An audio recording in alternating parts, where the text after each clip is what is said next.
Okay, so in this tutorial we're going to talk a little bit about one-point perspective.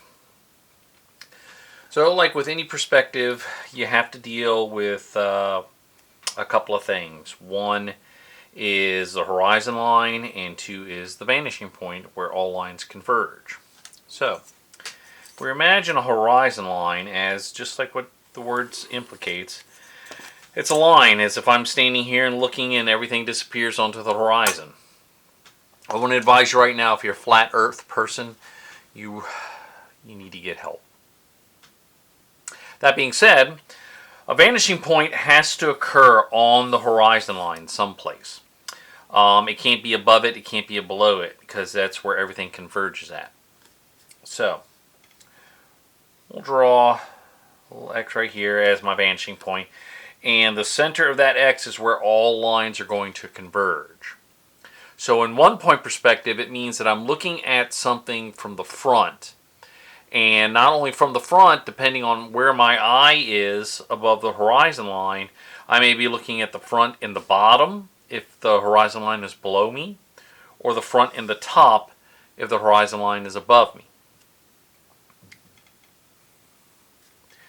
So we'll start with a square.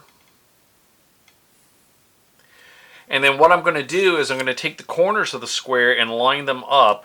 We'll just use my triangle here, and I'm going to take the corners of the square and line them up to my vanishing point. And since this vanishing point is above, or rather this square is above my horizon line, and that means I'm going to be looking at the bottom and the side, the left side, because it's on my right, so I see the left side.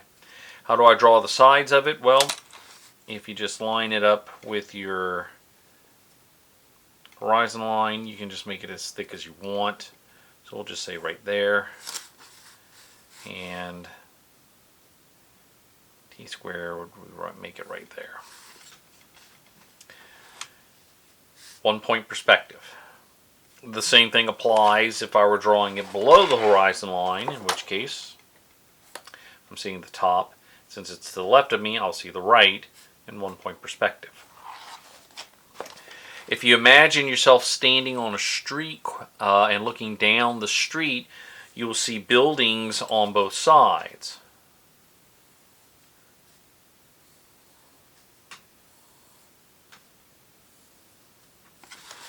And you would see cars and people and things like that.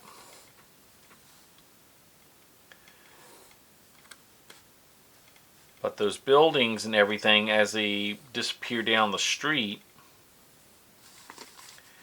is your one-point perspective. Everything is going to be disappearing down that street. So if we turn this upside down, we could be just as easily looking at the street. And so we use this perspective to put backgrounds, scenery and things like that in, but you can also do it with people.